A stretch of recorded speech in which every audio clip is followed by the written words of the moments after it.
Hi ನಮಸ್ಕಾರ ಎಲ್ಲರಿಗೂ welcome back to Chaitra Vijay vlogs. ನಾವು ಚೆನ್ನಾಗಿದ್ದೀವಿ, ನೀವೆಲ್ಲರೂ ಚೆನ್ನಾಗಿದ್ದೀರಾ ಅಂತ ಭಾವಿಸ್ತಾ ಇದ್ದೀನಿ. ಬನ್ನಿ ಇವತ್ತಿನ ವ್ಲಾಗ್ನ ಸ್ಟಾರ್ಟ್ ಮಾಡೋಣ. ಇದು ನಮ್ಮ ತಿರುಪತಿ ಸೀರೀಸ್ನ ಕೊನೆ ವ್ಲಾಗ್ ಆಗಿರುತ್ತೆ. ಇವತ್ತು ನಾವು ದರ್ಶನ ಹೇಗೆ ಮಾಡಿದ್ವಿ, ಅಲ್ಲಿ ಲಡ್ಡು ಕೌಂಟರಲ್ಲಿ ಹೇಗೆ ಲಡ್ಡು ತೊಗೊಳ್ಳೋದು, ಮತ್ತು ನಾವು ಯಾವ ಪೂಜೆನ ಔಟ್ ಮಾಡ್ಕೊಂಡ್ವಿ, ನಮ್ಮದು ಎಷ್ಟು ಬೇಗ ದರ್ಶನ ಆಯಿತು, ಬೇಗ ದರ್ಶನ ಆಗಬೇಕಂದ್ರೆ ಏನೆಲ್ಲ ಮಾಡಬೇಕು ಅನ್ನೋ ಎಲ್ಲ ಡೀಟೇಲ್ಸ್ನು ನಾನು ಕಂಪ್ಲೀಟಾಗಿ ಈ ವಿಡಿಯೋನಲ್ಲಿ ತೋರಿಸ್ತೀನಿ. ಇನ್ನೂ ನಮ್ಮ ಚಾನಲ್ಗೆ ಯಾರು ಸಬ್ಸ್ಕ್ರೈಬ್ ಮಾಡ್ಕೊಂಡಿಲ್ಲ ದಯವಿಟ್ಟು ಸಬ್ಸ್ಕ್ರೈಬ್ ಮಾಡ್ಕೊಂಡು ನೋಡಿ. ಈ ವಿಡಿಯೋನ ಲೈಕ್, ಕಮೆಂಟ್ ಹಾಗೂ ಶೇರ್ ಮಾಡೋದ್ರ ಮೂಲಕ ನಮಗೆ ಸಪೋರ್ಟ್ ಮಾಡಿ ಅಂತ ಕೇಳ್ಕೊತೀನಿ. ತಿರುಪತಿಯಲ್ಲಿ ಸ್ಟೇ ಮಾಡೋದಕ್ಕೆ ರೂಮ್ನ ಹೇಗೆ ಬುಕ್ ಮಾಡೋದು, ಮತ್ತು ಬೈಕ್ ರೆಂಟಲ್ನ ಹೇಗೆ ತೊಗೋಬೇಕು, ಹಾಗೆ ತಿರುಮಲ ಮೇಲ್ಗಡೆ ಯಾವ್ಯಾವ ಇಂಪಾರ್ಟೆಂಟ್ ಪ್ಲೇಸ್ನೆಲ್ಲ ನೋಡಬೇಕು ಅಂತ ನಾನು ಆಲ್ರೆಡಿ ವ್ಲಾಗ್ ಮಾಡಿದ್ದೀನಿ. ಆ ಪ್ರೀವಿಯಸ್ ವ್ಲಾಗ್ ಲಿಂಕ್ಸ್ನ ನಾನು ಡಿಸ್ಕ್ರಿಪ್ಷನಲ್ ಬಾಕ್ಸ್ ಹಾಕಿರ್ತೀನಿ. ಯಾರಾದರೂ ಇನ್ನೂ ನೋಡಿಲ್ಲ ಅಂದರೆ ಪ್ಲೀಸ್ ಚೆಕ್ಔಟ್ ಮಾಡಿ. ಅದಾದಮೇಲೆ ಈ ವಿಡಿಯೋನ ನೋಡಿ ಅಂತ ನಾನು ರಿಕ್ವೆಸ್ಟ್ ಮಾಡ್ತೀನಿ. ನಾವು ಬೆಳಗ್ಗೆನೇ ಎದ್ದು ದೇವಸ್ಥಾನ ಎಲ್ಲ ಒಂದು ರೌಂಡ್ಸ್ ಹಾಕೋಣ ಅಂತ ಬಂದ್ವಿ. ಈಗ ನಾನು ತೋರಿಸ್ತಾ ಇದ್ದೀನಲ್ಲ, ಅದನ್ನು ಮಾಡು ವೀದಿ ಅಂತ ಕರೀತಾರೆ. ಇದು ಟೆಂಪಲ್ ಸುತ್ತ 4 ಕಡೆನೂ ಈ ಥರ ಸ್ಟ್ರೀಟ್ಸ್ ಇರುತ್ತೆ. ಇಲ್ಲಿ ನಾವು ಯಾರೂ ಸ್ಲಿಪ್ಪರ್ಸ್ ಅದನ್ನೆಲ್ಲ ಏನು ಹಾಕ್ಕೊಂಡು ಹೋಗೋ ಆಗಿಲ್ಲ. ದರ್ಶನ ಹೋಗೋಕ್ಕಿಂತ ಮುಂಚೆ ಇಲ್ಲಿ ಬ್ರೇಕ್ಫಾಸ್ಟಿಗೆ ಅಂತ ಬಂದಿದ್ದೀವಿ. ನಾವು ಉಳ್ಕೊಂಡಿದ್ವಲ್ಲ ರೂಮ್, ಅಲ್ಲೇ ನಮಗೆ ಫ್ರೀ ಬ್ರೇಕ್ಫಾಸ್ಟು, ಲಂಚು, ಬೆಳಗ್ಗೆ ಕಾಫಿ, ಟೀ ಎಲ್ಲನೂ ಇದೆ. ಸೊ ಇಲ್ಲಿ ಬ್ರೇಕ್ಫಾಸ್ಟ್ ಮಾಡಿಕೊಂಡು ಆಮೇಲೆ ನೆಕ್ಸ್ಟ್ ದರ್ಶನಕ್ಕೆ ಹೋಗೋದು. ನೈಟು ನಾವು ಸ್ಟೇ ಆಗಿದ್ವಲ್ಲ, ಅದೇ ಹೋಟೆಲಲ್ಲಿ ನಮಗೆ ಬೆಳಗ್ಗೆ ಕಾಫಿ, ಟೀ ಮತ್ತು ಬ್ರೇಕ್ಫಾಸ್ಟು, ಲಂಚು ಎಲ್ಲನೂ ಅವರೇ ಅರೇಂಜ್ ಮಾಡಿದರು. ಇದು ಫ್ರೀ ಆಫ್ ಕಾಸ್ಟು. ಒಂದು ರೂಮಿಗೆ 4 ಜನ ಇದ್ದರೆ 4 ಜನ ಕೂಡ ಈ ಬ್ರೇಕ್ಫಾಸ್ಟು, ಲಂಚ್ ಆಪ್ಷನ್ನ ಫ್ರೀ ಇರುತ್ತೆ. ಇತ್ತನೇ ಬ್ರೇಕ್ಫಾಸ್ಟ್ ಎಲ್ಲ ಮಾಡಿಕೊಂಡು ನೆಕ್ಸ್ಟ್ ಇವಾಗ ವರಾಹ ಸ್ವಾಮಿ ನೋಡೋಕ್ಕೆ ಹೋಗ್ತಾ ಇದ್ದೀವಿ. ಬ್ರೇಕ್ಫಾಸ್ಟ್ ಅಂತೂ ಅಲ್ಟಿಮೇಟ್ ಆಗಿತ್ತು, ಸಕ್ಕತ್ತಾಗಿತ್ತು. ಸೊ ಇವಾಗ ನಾವು ಬ್ರೇಕ್ಫಾಸ್ಟ್ ಎಲ್ಲ ಮಾಡಿಕೊಂಡು ದರ್ಶನಕ್ಕೆ ಹೋಗೋಕ್ಕೆ ಮುಂಚೆ ಫಸ್ಟ್ ವರಾಹ ಸ್ವಾಮಿ ಅಂತ ಇದೆ ದೇವಸ್ಥಾನ. ಫಸ್ಟ್ ವರಾಹ ಸ್ವಾಮಿನ ದರ್ಶನ ಮಾಡಿಕೊಂಡು ಆಮೇಲೆ ನಾವು ದರ್ಶನಕ್ಕೆ ಹೋಗ್ತೀವಿ. ಸೊ ಯಾವಾಗಲೂ ತಿರುಮಲ ಬೆಟ್ಟಕ್ಕೆ ಬಂದರೆ ನೀವು ಫಸ್ಟು ವರಾಹ ಸ್ವಾಮಿ ಟೆಂಪಲ್ಗೆ ಹೋಗಿ ಅಲ್ಲಿ ದರ್ಶನ ಮಾಡಿಕೊಂಡೆ ಆಮೇಲೆ ಬಾಲಾಜಿ ದರ್ಶನ ಮಾಡಬೇಕು. ಬನ್ನಿ ಹೋಗೋಣ. ಇದೆ ಅಲ್ಲ ಮಾಡುವಿದಿ, ಎಲ್ಲ ಮಾಡುವಿದಿ. ಓಕೆ, ದಿಸ್ ಇಸ್ ಕಾಲ್ಡ್ ಮಾಡುವೀದಿ, ವೆಸ್ಟ್ ಸೈಡ್. ಇದು ನಾವು ಇವಾಗ ಹೋಗ್ತಾ ಇರೋದು ವರಾಹ ಸ್ವಾಮಿ ಟೆಂಪಲ್. ವರಾಹ ಸ್ವಾಮಿ ತಾನೆ, ವರಾಹ ಸ್ವಾಮಿ ಟೆಂಪಲ್ಗೆ ಫುಲ್ ಇದು ನಾರ್ತ್ ಮಾಡುವಿದಿಯಲ್ಲಿ ಇದೆ. Okay, north side. ಫಸ್ಟು ನಾವು ದೇವರ ದರ್ಶನ ಮಾಡೋಕ್ಕೆ ಮುಂಚೆ ವರಾಹ ಸ್ವಾಮಿನ ನೋಡಬೇಕು. ಅದಕ್ಕೊಂದು ಹಿಸ್ಟ್ರಿ ಇದೆ ಅಲ್ವಾ? ಈ ಬೆಟ್ಟ ಬಂದು ವರಾಹ ಸ್ವಾಮಿದು. ಓಕೆ, ಇಲ್ಲಿ ಬಂದು ಇರೋದಕ್ಕೆ ಫಸ್ಟು ಅವ್ರಿಗೆ ಪ್ರಿಫರೆನ್ಸ್. ಇಲ್ಲಿ ಬಂದು ವರಾಹ ಅಲ್ಲ, ವರಾಹ. ನಮ್ಮ ತೆಲುಗಲ್ಲಿ ವರಾಹ ಅಂತೀವಿ, ಕನ್ನಡದಲ್ಲಿ ವರಾಹ ಅಂತೀವಿ. ಆಗಲೇ ಹೇಳ್ದಂಗೆ ತಿರುಪತಿ ವೆಂಕಟೇಶ್ವರನ ದರ್ಶನ ಆಗೋದಕ್ಕಿಂತ ಮುಂಚೆ ಈ ವರಾಹ ಸ್ವಾಮಿ ದರ್ಶನ ಆಗಬೇಕು. ಯಾಕೆ ಅಂತ ಅದಕ್ಕೆ ಒಂದು ಕೂಡ ರೀಸನ್ ಇದೆ. ಬಿಫೋರ್ ಬಾಲಾಜಿ ಬಂದು ಇಲ್ಲಿ ಸೆಟಲ್ ಆಗೋದಕ್ಕಿಂತ ಮುಂಚೆ ಈ ಬೆಟ್ಟ ಏನಿದೆ ಅಲ್ವಾ, ಅದು ವರಾಹ ಸ್ವಾಮಿದಾಗಿತ್ತು. ಸೊ ಅದಕ್ಕೆ ಲಾರ್ಡ್ ವೆಂಕಟೇಶ್ವರ ನನ್ನ ವಿಸಿಟ್ ಮಾಡೋಕ್ಕಿಂತ ಮುಂಚೆ ಎಲ್ಲ ವಿಸಿಟರ್ಸ್ ಕೂಡ ಬಂದು ನಿನ್ನ ಆಶೀರ್ವಾದ ತಗೊಂಡು ಆಮೇಲೆ ನನ್ನ ಬರಬೇಕಂತ ಹೇಳ್ಕೊಂಡಿದ್ರು. ಸೊ ಅದಕ್ಕೆ ಫಸ್ಟು ನಾವು ವರಾಹ ಸ್ವಾಮಿ ಟೆಂಪಲ್ಗೆ ಹೋಗಿ ಆಮೇಲೆ ಬಾಲಾಜಿ ದರ್ಶನ. ಇಲ್ಲಿ ಕಾಣ್ತಾ ಇದೆಯಲ್ಲ, ಇದೇ ವರಾಹ ಸ್ವಾಮಿ ಟೆಂಪಲ್ಲು. ಇದು ಕೂಡ ತುಂಬಾ ರಶ್ ಇತ್ತು. ಇದು ದರ್ಶನ ಆಗಬೇಕಂದ್ರೂ ಮಿನಿಮಮ್ 1.5 to 2 ಅವರ್ಸೇ ಆಗ್ತಾಯಿತ್ತು. ಬಿಕಾಸ್ ಅವತ್ತು ವೀಕೆಂಡ್ ಇದ್ದಿದ್ದರಿಂದ ಅಲ್ಲಿ ಕೂಡ ಜಾಸ್ತಿ ಜನನೇ ಇದ್ದರು. ನಾವು ವರಾಹ ಸ್ವಾಮಿ ಟೆಂಪಲ್ ದರ್ಶನ ಮುಗಿಸ್ಕೊಂಡು ನೆಕ್ಸ್ಟು ನಮ್ಮ ದರ್ಶನಕ್ಕೆ ಅಂತ ಹೋದ್ವಿ. ಆ್ಯಕ್ಚುಲಿ ನಾವು 300 ರೂಪೀಸ್ ಟಿಕೆಟು ಬುಕ್ ಮಾಡಿರಲಿಲ್ಲ, ಸರ್ವದರ್ಶನಕ್ಕೂ ಹೋಗ್ತಾ ಇರಲಿಲ್ಲ. ನಾವು ಬುಕ್ ಮಾಡಿದ್ದು ಕಲ್ಯಾಣೋತ್ಸವ ಟಿಕೆಟು. ಇದು ಒಂದು ಟಿಕೆಟ್ ಬಂದುಬಿಟ್ಟು 1000 ರೂಪೀಸ್ ಆಗುತ್ತೆ. ಒಂದು ಟಿಕೆಟ್ಗೆ ಇಬ್ಬರನ್ನ ಬಿಡ್ತಾರೆ.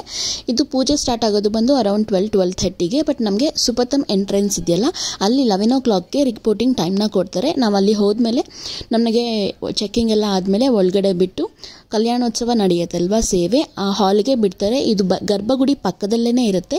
ಈ ಪೂಜೆ ಬಂದು 1.5 hour ಆಗುತ್ತೆ. ಈ ಪೂಜೆ ಮುಗಿದ ತಕ್ಷಣ ನಮಗೆ ಒಂದು 10 to 15 ಮಿನಿಟ್ಸಲ್ಲೇ ದರ್ಶನ ಆಗೋಗುತ್ತೆ. ಇನ್ ಕೇಸ್ ನಿಮಗೆ ತುಂಬ ಬೇಗ ದರ್ಶನ ಆಗಬೇಕು, 300 ರೂಪೀಸ್ ಟಿಕೆಟಲ್ಲೂ ಕೂಡ ಈಗ ಅರೌಂಡ್ 5 to 6 hours ಅಂತೂ ಆಗ್ತಾನೇ ಇದೆ. ಇನ್ನು ಸರ್ವದರ್ಶನ ಅಂತೂ ಕೇಳೋದೇ ಬೇಡ, 24 hours ಆದರೂ ಆಗುತ್ತೆ. 1.5 day ಕೂಡ ಆಗ್ತಾ ಇದೆ ರೀಸೆಂಟ್ ಟೈಮ್ಸಲ್ಲೆಲ್ಲ. ಸೊ ಬೆಟರ್ ನಿಮಗೆ ತುಂಬ ಬೇಗ ದರ್ಶನ ಆಗಬೇಕಂತಂದರೆ ನೀವು ಆನ್ಲೈನಲ್ಲಿ ಇದೇ ಬುಕ್ಕಿಂಗ್ನ ಒಂದು 3 months ಮುಂಚೆನೇ ಟಿಕೆಟ್ಸ್ ಎಲ್ಲ ರಿಲೀಸ್ ಮಾಡ್ತಾರಲ್ವ, ಆವಾಗಲೇ ಬುಕ್ ಮಾಡ್ಕೋಬೇಕು. ಇನ್ ಕೇಸ್ ನಿಮಗೆ ಕಲ್ಯಾಣೋತ್ಸವ ಅಟೆಂಡ್ ಮಾಡೋಕ್ಕೆ ಇಷ್ಟ ಇಲ್ಲ ಅಂತಂದರೆ ನೀವು ಒಳಗಡೆ ಹೋದ ತಕ್ಷಣ ಅವರೇ ಕೇಳ್ತಾರೆ. ಡೈರೆಕ್ಟ್ ಯಾರಾದರೂ ದರ್ಶನಕ್ಕೆ ಹೋಗೋಂಗಿದ್ರೆ ನೀವು ಹೋಗ್ಬೋದು. ಕೆಲವರು ದರ್ಶನ ಬೇಗ ಆಗಲಿ ಅಂತಲೇ ಈ ಕಲ್ಯಾಣೋತ್ಸವ ಟಿಕೆಟ್ನ ಬುಕ್ ಮಾಡಿರ್ತಾರೆ. ಇದನ್ನು ನೋಡೋಕ್ಕೆ ಇಷ್ಟ ಇಲ್ಲ ಅಂತಂದರೆ ನೀವು ಒಳಗಡೆ ಹೋದ ತಕ್ಷಣವೇ ದರ್ಶನಕ್ಕೆ ಹೋದರೆ ನಿಮಗೆ ಬರೀ 1/2 hour ಕಂಪ್ಲೀಟ್ ದರ್ಶನ ಮುಗಿಸ್ಕೊಂಡು ನೀವು ಹೊರಗಡೆನೇ ಬಂದ್ಬಿಡ್ಬೋದು. ಇವತ್ತನೇ ದರ್ಶನ ಎಲ್ಲ ಮುಗಿಸ್ಕೊಂಡು ಬಂದ್ವಿ. ನೆಕ್ಸ್ಟ್ ಇವಾಗ ಲಡ್ಡು ಕಲೆಕ್ಟ್ ಮಾಡೋಕ್ಕೆ ಹೋಗಬೇಕು. ದೇವಸ್ಥಾನ ಪಕ್ಕದಲ್ಲೇ ಇರೋದು. ಒಂದು 20 ಮಿನಿಟ್ಸ್ ಎಲ್ಲ ಆಗುತ್ತೆ ಅನ್ಸುತ್ತೆ. ನಮ್ಮ ದರ್ಶನ ಅಂತೂ ಆಲ್ಮೋಸ್ಟ್ ಕಲ್ಯಾಣೋತ್ಸವ ಆದಮೇಲೆ 10 ನಿಮಿಷದಲ್ಲಿ ಮುಗೀತು. ಅದು ಡೀಟೇಲ್ಸ್ ನಾನು ನಿಮ್ಗೆ ಆಮೇಲೆ ಹೇಳ್ತೀನಿ. ನಮ್ಮದು ಪೂಜೆ ಎಲ್ಲ ಆದಮೇಲೆ ನಾವಿವಾಗ ಲಡ್ಡು ಕಲೆಕ್ಟ್ ಮಾಡೋಕ್ಕೆ ಹೋಗ್ತಾ ಇದ್ದೀವಿ. ಈ ಪೂಜೆ ಮಾಡಿಸೋದ್ರಿಂದ ಒಂದು ಬಿಗ್ ಸೈಜ್ ಲಡ್ಡುನೂ ಕೊಡ್ತಾರೆ. ಇನ್ ಕೇಸ್ ಅವೈಲಬಲ್ ಇಲ್ಲ ಅಂತಂದರೆ ನಾರ್ಮಲ್ ಲಡ್ಡೂಸ್ ಕೊಡ್ತಾರಲ್ಲ, ಅದು 2 ಲಡ್ಡುನ ಕೊಡ್ತಾರೆ. ನೀವು ಇದಕ್ಕೆ ಯಾವುದಕ್ಕೂ ಪೇ ಮಾಡುವಂಥ ಅವಶ್ಯಕತೆ ಇರಲ್ಲ. ಇದು ಟಿಕೆಟಲ್ಲೇ ಇನ್ಕ್ಲೂಡ್ ಆಗಿಯೇ ಬರುತ್ತೆ. ಸೊ ನಾವಿವಾಗ ಆ ಲಡ್ಡೂಸ್ನ ಕಲೆಕ್ಟ್ ಮಾಡೋಕ್ಕೆ ಅಂತ ಹೋಗ್ತಾ ಇದ್ದೀವಿ. ಆಲ್ರೆಡಿ ನಮ್ಮ ಫ್ರೆಂಡ್ಸು ಫ್ಯಾಮಿಲಿಗೆಲ್ಲ ತುಂಬ ಲಡ್ಡೂಸ್ ಬೇಕಾಗಿತ್ತು. ಮುಂಚೆ ಥರ ಇವಾಗ ರಿಸ್ಟ್ರಿಕ್ಷನ್ ಏನಿಲ್ಲ, ನೀವು ಎಷ್ಟು ಬೇಕಾದ್ರೂ ಲಡ್ಡೂಸ್ ತೊಗೋಬೋದು. ಒಂದು ಲಡ್ಡು ಬಂದು 50 ರುಪೀಸು. ನಾವು ಮೋರ್ ದೆನ್ 10 ಲಡ್ಡೂಸೇ ತೊಗೊಂಡ್ವಿ. ಅದನ್ನು ನಾವು ಟೈಮ್ ಎಲ್ಲ ಯಾಕೆ ವೇಸ್ಟ್ ಮಾಡೋದು ಈ ಟೈಮಲ್ಲಿ ಅಂತಂದ್ಬಿಟ್ಟು ರಾತ್ರಿ ನಾವು ರೌಂಡ್ಸಿಗೆ ಬಂದಿದ್ವಲ್ಲ, ಆವಾಗಲೇ ನಮ್ಗೆ ಎಷ್ಟು ಲಡ್ಡೂಸ್ ಬೇಕೋ ಅದನ್ನೆಲ್ಲನೂ ಕಲೆಕ್ಟ್ ಮಾಡಿಕೊಂಡು ಆಲ್ರೆಡಿ ರೂಮಲ್ಲಿ ಇಟ್ಟಿದ್ದೀವಿ. ಈಗ ಜಸ್ಟ್ ಕಲ್ಯಾಣೋತ್ಸವ ಲಡ್ಡುನ ಮಾತ್ರ ಪಿಕಪ್ ಮಾಡೋಕ್ಕೆ ಅಂತ ಹೋಗ್ತಾ ಇದ್ದೀವಿ. ಇದೇ ಪ್ರಸಾದ ಕೌಂಟರ್ಸ್ ಕೆಳಗಡೆ ಮೇಲಗಡೆ ಎಷ್ಟು ಕಡೆ ಇದೆ. ತಿರುಪತಿ ಲಡ್ಡು ನಿಮ್ಮಲ್ಲೆಲ್ಲ ಯಾರಿಗಿಷ್ಟ? ಅದ್ರ ಟೇಸ್ಟ್ ಅಂತೂ ಸಿಕ್ಕಾಪಟ್ಟೆ ಯೂನಿಕ್ ಆಗಿರುತ್ತೆ. ಮುಂಚೆ ಅಂತೂ ನಮ್ಮ ಕೋಲಾರದಿಂದನೇ ಹೋಗ್ತಾ ಇತ್ತು ನಂದಿನಿ ತುಪ್ಪ, ಬಟ್ ಈಗ ಬೇರೆ ಚೇಂಜ್ ಮಾಡಿದ್ದಾರೆ. ನಿಮ್ಮಲ್ಲಿ ಯಾರ್ಯಾರಿಗೆಲ್ಲ ತಿರುಪತಿ ಲಡ್ಡು ಇಷ್ಟ ಅಂತ ನನಗೆ ಕಮೆಂಟ್ ಮೂಲಕ ತಿಳಿಸಿ. ನನಗೆ ತಿರುಪತಿ ಲಡ್ಡು ಜೊತೆಗೆ ಒಂದು ವಡೆನ ಕೊಡ್ತಾರಲ್ವ, ಅದು ಕೂಡ ತುಂಬ ಇಷ್ಟ. ಬಟ್ ಅದು ಯಾವಾಗ ಹೋದ್ರೂ ಸಿಗೋದೇ ಇಲ್ಲ. ಅರ್ಲಿ ಮಾರ್ನಿಂಗ್ಸ್ ಮಾತ್ರ ಲಿಮಿಟೆಡ್ ಕ್ವಾಂಟಿಟಿಯಲ್ಲಿ ಮಾಡ್ತಾರಂತೆ. But most of the time ನಮ್ಗೆ ಅದು ಸಿಗೋದೇ ಇಲ್ಲ. ಯಾರಾದರೂ ಸಿಕ್ಕಾಗ ತಂದು ಕೊಡ್ತಾರೆ ನಮಗೆ. ವಿಜಯ್ ಆ್ಯಕ್ಚುಲಿ ಕೌಂಟರಲ್ಲಿ ಹೋಗಿ ತೊಗೊಳ್ತಾ ಇದ್ದಾರೆ. ನಾವಿಲ್ಲೇನು ದುಡ್ಡು ಪೇ ಮಾಡೋಂಗಿಲ್ಲ, ಬಿಕಾಸ್ ನಮ್ಮದು ಕಲ್ಯಾಣೋತ್ಸವದ್ದು ಇದೆಯಲ್ಲ. ಇವಾಗ ಯಾವುದೇ ಕೌಂಟ್ರಿಗೆ ಹೋದ್ರೂ ಕೊಡ್ತಾರಂತೆ. ಓಕೆ, ಸೊ ನಾವು ಒಂದು ದೊಡ್ಡ ತಗೊಳ್ಳೋಣ ಅಂತಿದ್ದೀನಿ. ಸೊ ಇದು ತೋರಿಸಿದ್ರೆ ಸಾಕು, ಆರಾಮಾಗಿ ಕೊಡ್ತಾರೆ. ನಾವಿಲ್ಲೇನು ಪೇ ಮಾಡೋ ಹಾಗಿಲ್ಲ. ಈ ಕೇಸ್ ಪೇ ಮಾಡೋಂಗಿದ್ರೆ ಕ್ಯಾಶೇ ತೊಗೊಂಬರ್ಬೇಕಲ್ವಾ? ಹೌದು, ಏನಾರ ತಗೊಳ್ಳೋಂಗಿದ್ರೆ ನಿಮ್ಗೆ ಎಕ್ಸ್ಟ್ರಾ ಲಡ್ಡು ಬೇಕಂದರೆ ಕ್ಯಾಶೇ ಕೊಡಬೇಕು. 50 ರೂಪಾಯಿ ಒಂದು ಲಡ್ಡು ಚಿಕ್ಕದು. ದೊಡ್ಡ ಲಾಡು 200 ರೂಪಾಯಿ. ಓಕೆ, ವಿಜಯ್ ಲಡ್ಡು ತೊಗೊಂಡು ಬರ್ತಾ ಇದ್ದಾರೆ. ಸಿಕ್ತಾ? ದೊಡ್ಡ ಲಡ್ಡು ಸಿಕ್ಕಿಲ್ಲ, ಚಿಕ್ಕ ಲಡ್ಡುನೇ ಸಿಕ್ಕೈತೆ. ಚಿಕ್ಕದೇ 2 ಕೊಟ್ಟಿದ್ದಾರೆ, ದೊಡ್ಡದು ಸಿಕ್ಕಿಲ್ಲ. ಇನ್ನೊಂದು ಇದೆಲ್ಲ ಬಯೋಡಿಗ್ರೇಡಬಲ್. ದರ್ಶನ ಎಲ್ಲ ಮುಗಿಸಿ ಲಡ್ಡು ತೊಗೊಂಡು ರೂಮಿಗೆ ಬರೋಷ್ಟರಲ್ಲಿ ಲಂಚ್ ಟೈಮ್ ಆಗಿತ್ತು. ನಾವು ಪ್ರಸಾದಕ್ಕೆ ಅಲ್ಲೇನು ಹೋಗಿರಲಿಲ್ಲ, ತುಂಬ ಜನ ಇದ್ದರು ಅಂತ ನಾವು ಇಲ್ಲೇ ಮಾಡಿದ್ವಿ. ಇಲ್ಲಿ ಕೂಡ ಪ್ರಸಾದ ಅಂತೂ ತುಂಬ ಡಿಲಿಷಿಯಸ್ ಆಗಿತ್ತು. ಉಪ್ಪು, ಹಪ್ಪಳ, ಉಪ್ಪಿನಕಾಯಿ ಮತ್ತು ಒಂದು ಪಲ್ಯ ಮತ್ತು ಒಂದು ಸ್ವೀಟ್ ಮಾಡಿದರು. ಅದ್ರ ಜೊತೆಗೆ ಅನ್ನ, ಪಪ್ಪು, ತುಪ್ಪ ಮತ್ತು ರಸಮ್ ಸಖತ್ತಾಗಿ ಟೇಸ್ಟಿಯಾಗಿತ್ತು. ಚೆಕ್ಔಟ್ ಮಾಡಿದ್ವಿ. ಇವಾಗ ಬೈಕ್ ತೊಗೊಂಡು ಕೆಳಗಡೆ ಹೋಗಬೇಕು. ನಮಗಿನ್ನ ಟೈಮ್ ಇದೆ, ನೋಡೋಣ ಕೆಳಗಡೆ ಏನಾದರೂ ನೋಡ್ತೀವ. ಇಲ್ಲ 7:30ಗೆ ಬೈಕ್ ರಿಟರ್ನ್ ಕೊಡಬೇಕು ಇವತ್ತು. ಚಲೋ ಹೋಗೋಣ. ಸರಿ ವಿಜಯ್, ತಿರುಮಲ ಟ್ರಿಪ್ ಚೆನ್ನಾಗಿದೆ. ದರ್ಶನ ಚೆನ್ನಾಗಾಯಿತು, ರೂಮ್ ಚೆನ್ನಾಗಿದೆ, ಇಲ್ಲಿ ಫುಡ್ ಎಲ್ಲ ಚೆನ್ನಾಗಿತ್ತು. ಮೇಲ್ಗಡೆ ಎಲ್ಲ ನೋಡಿದ್ವಿ. ಆಕಾಶಗಂಗಾ, ಜಪಾಲ ಆಂಜನೇಯ ಎಲ್ಲ ನೋಡಿದ್ವಿ. ಎಲ್ಲ ಚೆನ್ನಾಗಿದೆ. ಈ ಬೈಕ್ ಕೂಡ ನಮಗೆ ಸೂಪರ್ ಹೆಲ್ಪ್ ಮಾಡ್ತು. ನೈಟೆಲ್ಲ ಫುಲ್ ರೌಂಡ್ಸ್ ಹೊಡೆದ್ವಿ. ನಾವು ಇವಾಗ ಕೆಳಗಡೆ ಹೋಗ್ತಾ ಇದ್ದೀವಿ. ನಮಗೆ ಇನ್ನೂ ಟೈಮ್ ಇದ್ದಿದ್ದರಿಂದ ನಾವು ಕೆಳಗಡೆ ಹೋದ್ಮೇಲೆ ಪದ್ಮಾವತಿ ದೇವಸ್ಥಾನ ಮತ್ತು ಗೋವಿಂದರಾಜಲು ಟೆಂಪಲ್ಲು ಮತ್ತು ತಿರುಪತಿ ಬಾಲಾಜಿಯವರ ಅಮ್ಮಂದು ಒಕ್ಕಲ ಮಾತಾ ಟೆಂಪಲ್ ಅಂತ ಕೂಡ ಇದೆ. ಅದನ್ನು ಎಲ್ಲದನ್ನೂ ವಿಸಿಟ್ ಮಾಡಬೇಕು ಅಂತ ಹೋಗ್ತಾ ಇದ್ದೀವಿ. ನೀವು ಎಲ್ಲರೂ ಹೋದಾಗ ಇದೇ ಥರ ಕೆಳಗಡೆ ಮೇಲ್ಗಡೆ ಎಲ್ಲದನ್ನೂ ವಿಸಿಟ್ ಮಾಡ್ತೀರಾ, ಇಲ್ಲಾಂದರೆ ದರ್ಶನ ಮಾತ್ರ ಮಾಡ್ಕೊಂಡು ಬರ್ತೀರಾ ಅಂತ ನನಗೆ ಕಮೆಂಟ್ಸಲ್ಲಿ ತಿಳಿಸಿ. ಈ ಬಸ್ ಕಾಣ್ತಿದೆಯಲ್ಲ, ಇದು vintage type old type bus. Tirumala ಬೆಟ್ಟದಲ್ಲಿ ನೀವು ಎಲ್ಲಾದರೂ ಓಡಾಡಬೇಕಂದ್ರೆ ಅದರದ್ದು ಫ್ರೀ ಸರ್ವಿಸ್ ಇರುತ್ತೆ. ನೀವೇನು ಪೇ ಮಾಡೋ ಹಾಗಿಲ್ಲ. ಒಂದು ಪ್ಲೇಸಿಂದ ಒಂದು ಪ್ಲೇಸ್ಗೆ ಈ ಥರ ಮೇಲ್ಗಡೆ ಪ್ಲೇಸಸ್ ಇದೆಯಲ್ಲ, ವಿಸಿಟಿಂಗ್ ಪ್ಲೇಸಸ್ಸು, ಆಕಾಶಗಂಗಾ, ಅದೆಲ್ಲನೂ ಕೂಡ ಆ ಬಸ್ಸಲ್ಲಿ ನೀವು ಫ್ರೀಯಾಗಿ ಹೋಗ್ಬೋದು. ಇದು ಕಾಣಿಸ್ತಿದೆಯಲ್ಲ ಎಕ್ಸಿಟ್. ಇಲ್ಲಿ 2 ವೇ ಇದೆ. ಬೆಟ್ಟ ಹತ್ತಬೇಕಾದ್ರೆ ನಾವು ಒಂದು ವೇಯಲ್ಲಿ ಹೋಗ್ತೀವಿ, ವಾಪಸ್ ಬರಬೇಕಾದ್ರೆ ಇನ್ನೊಂದು ವೇಯಲ್ಲಿ ಇಳಿತೀವಿ. ಹೋಗಬೇಕಾದ್ರೆ ನಮಗೆ ಕೆಲವೊಂದು ಟೆಂಪಲ್ಸ್ ಸಿಗುತ್ತೆ, ನಾನು ಪ್ರೀವಿಯಸ್ ವ್ಲಾಗಲ್ಲಿ ತೋರಿಸಿದ್ದೀನಿ. ಮತ್ತು ವಾಪಸ್ ಬರಬೇಕಂದ್ರೆ ಕೂಡ ನಾವು ಅಲಪಿರಿ ವೇಯಲ್ಲಿ ಬರ್ತೀವಿ. ಜನ ನಡ್ಕೊಂಡು ಬರ್ತಾರೆ, ಅದನ್ನೆಲ್ಲ ನಾವು ವಿಟ್ನೆಸ್ ಮಾಡ್ಬೋದು. ಮತ್ತು ಇಲ್ಲಿ ಆಂಜನೇಯ ಟೆಂಪಲ್ ಕೂಡ ಒಂದು ಸಿಗುತ್ತೆ, ಅದು ತುಂಬ ಬ್ಯೂಟಿಫುಲ್ ಆಗಿದೆ. ಕೆಲವೊಂದು ಟೆಂಪಲ್ಸ್ ಎಲ್ಲನೂ ನಾವು ವಾಪಸ್ ಬರ್ತಾ ಕೂಡ ನೋಡ್ಬೋದು. ಇದು ವಾಪಸ್ ಬರ್ತಾ ಇರಬೇಕಂದ್ರೆ ನಮಗೆ ಸಿಕ್ಕಿದ ಆಂಜನೇಯ ಟೆಂಪಲ್ಲು. ಇಲ್ಲಿ ಕೂಡ ತುಂಬ ಜನನೂ ಇದ್ದರೆ TTDಯಲ್ಲಿ ಫ್ರೀ ಮ್ಯಾರೇಜಸ್ ಕೂಡ ಮಾಡಿಸ್ತಾರಲ್ವ, ಇವತ್ತು ಮಾಡಿಸಿದ್ರು ಅನಿಸುತ್ತೆ. ತುಂಬ ಜನ ನ್ಯೂಲಿ ಮ್ಯಾರಿಡ್ ಕಪಲ್ನ ಕೂಡ ನಾವು ಇಲ್ಲಿ ನೋಡಿದ್ವಿ. ತುಂಬ ಜನ ಮನಸ್ಸಲ್ಲಿ ಏನಾದರೂ ಅಂದ್ಕೊಂಡ್ರೆ ಅಲ್ಲಿ ಬಂದು ಹರಕೆ ಥರ ಒಂದು ದಾರ ಸಿಗುತ್ತೆ, ಅದನ್ನು ದಾರ ಕಟ್ಟಿದರೆ ಇಲ್ಲಿ ಅವ್ರು ಅಂದ್ಕೊಂಡಿದ್ದೆಲ್ಲ ಆಗುತ್ತೆ ಅಂತ ಒಂದು ನಂಬಿಕೆ ಇದೆ. ತುಂಬ ಜನ ಅದನ್ನೆಲ್ಲನೂ ಕಟ್ತಾಯಿದ್ರು. ನಾವು ಹೋಗಿ ಪ್ರದಕ್ಷಿಣೆ ಹಾಕ್ಕೊಂಡು ಸಿಂಧೂರ ಇದೆಯಲ್ಲ ಅದನ್ನು ತಗೊಂಡು ಬಂದ್ವಿ. ಆಂಜನೇಯ ಸ್ವಾಮಿ ಟೆಂಪಲ್ ನೋಡಿ, ಮೇಲೆ ನೋಡಿದ್ರೆ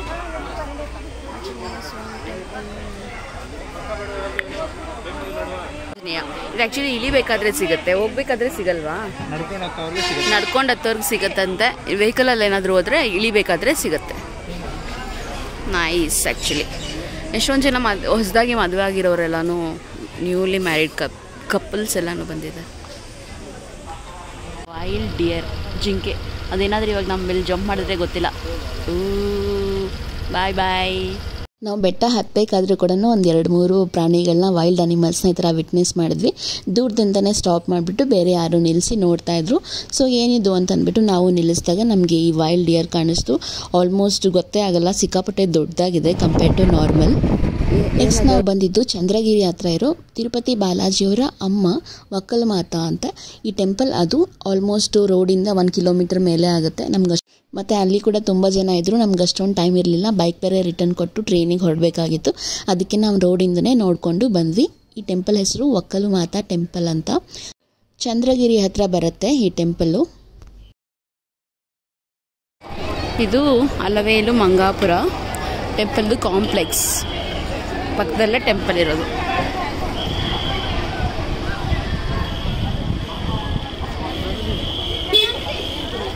ಒಕ್ಕಲಮಾತಾ ಟೆಂಪಲ್ನ ನೋಡಿಕೊಂಡು ನೆಕ್ಸ್ಟ್ ನಾವು ಪದ್ಮಾವತಿ ಟೆಂಪಲ್ನ ಅಂತ ನೋಡೋಕ್ಕೆ ಅಂತ ಬಂದ್ವಿ. ಇಲ್ಲಿ ಕೂಡ ಸಿಕ್ಕಾಪಟ್ಟೆ ರಶ್ ಇತ್ತು. ಆದ್ರೂ ಟೈಮ್ ಮಾಡಿಕೊಂಡು ಹೋಗಿ ದರ್ಶನ ಮಾಡ್ಕೊಂಡು ಬರಬೇಕು ಅಂತ ಹೋದ್ವಿ. ಶಾಪಿಂಗ್ ಆಪ್ಷನ್ ಅಂತೂ ತುಂಬ ಇತ್ತು. ಮತ್ತು ನೀವು ಗರ್ಭಗುಡಿಯಲ್ಲಿ ವಿಮಾನ ಗೋಪುರ ಅಂತ ಒಂದಿದೆ, ಅಲ್ಲಿಂದ ಸ್ವಾಮಿ ಅವರು ಫ್ಲೈಟಲ್ಲಿ ಈ ವೈಫ್ನ ನೋಡೋಕ್ಕೆ ಡೈಲಿ ರಾತ್ರಿ ಬರ್ತಾರೆ ಅಂತ ಒಂದು ಕಥೆನೂ ಇತ್ತು. ವಿಜಯಲ್ಲಿ ಅದನ್ನು ನನಗೆ ಇಲ್ಲಿ ಎಕ್ಸ್ಪ್ಲೈನ್ ಮಾಡ್ತಾಯಿದ್ರು. ಅಲ್ಲಿ ಗೋಪುರ ಕಾಣ್ತಿದ್ಯಲ್ಲ, ಅದೇ ಪದ್ಮಾವತಿ ಟೆಂಪಲ್ದು. ಕ್ಯಾಮ್ರಾ ಎಲ್ಲ ಅಲೋ ಇಲ್ಲ, ಸೊ ಅದಕ್ಕೆ ನಾವು ಇಲ್ಲಿಂದನೇ ಕ್ಯಾಪ್ಚರ್ ಮಾಡಿಕೊಂಡು ದರ್ಶನ ಮಾಡಿಕೊಂಡು. ಮತ್ತು ಇಲ್ಲಿ ಸಿಗುವಂತಹ ಲಡ್ಡು ಕೂಡ ಸ್ವಲ್ಪ ಡಿಫ್ರೆಂಟ್ ಆಗಿರುತ್ತೆ ತಿರುಪತಿ ಲಡ್ಡುಗೆ ಕಂಪೇರ್ ಮಾಡಿದ್ರೆ. ದೇವಸ್ಥಾನದ ಮುಂದೆ ವೇಟ್ ಮಾಡ್ತಾ ಇದ್ದೀನಿ. ಮುಂಚೆ ಲಡ್ಡು ತೊಗೊಂಡ್ಬರಕ್ಕಂತ ಹೋಗಿದ್ದಾರೆ. 2-3 ಲಡ್ಡು ತರ್ತಾರೆ. ಟೋಟಲ್ ತುಂಬ ಲಡ್ಡು ತೊಗೊಂಡಿದ್ದೀವಿ ಅಲ್ಲಿ. ಬಟ್ ಇಲ್ಲಿ 1-2 ತೊಗೊಂಡ್ರೆ ಸಾಕು, ಗೊತ್ತಿಲ್ಲ, ಮತ್ತು ವೇಸ್ಟ್ ಮಾಡಬಾರ್ದಲ್ಲ. ತಿರುಪತಿ ಬೆಟ್ಟದ ಮೇಲೆ 8 ಲಡ್ಡು, ಇಲ್ಲಿ ಮತ್ತೆ ನಮ್ಗೆ 2 ಎಕ್ಸ್ಟ್ರಾ ಲಡ್ಡು ಕೊಟ್ಟರೆ ಟೋಟಲ್ ಎಲ್ಲ ಒಂದು 10 ಲಡ್ಡು ಇರ್ಬೋದು. ಮತ್ತು ಇಲ್ಲೊಂದು 1-2 ಲಡ್ಡು ತೊಗೋತಿದ್ದೀವಿ. ತಾನೇ ಲಡ್ಡು ತೊಗೊಂಬಂದರು ಪದ್ಮಾವತಿ ದೇವಸ್ಥಾನದ್ದು. ಒಬ್ಬಟ್ಟು ಹೂರ್ಣ ಥರ ಇದೆ ನೋಡೋಕ್ಕೆ, ಅವ ಸಖತ್ ಸಾಫ್ಟ್.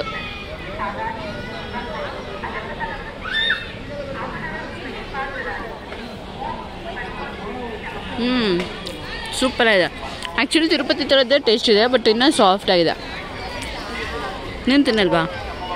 ತಿನ್ನಬೇಕು. ತಿನ್ನಿ. ವಾಪಸ್ ಕೊಡಕ್ಕೆ ಬಂದುಬಿಟ್ವಿ ಗಾಡಿ.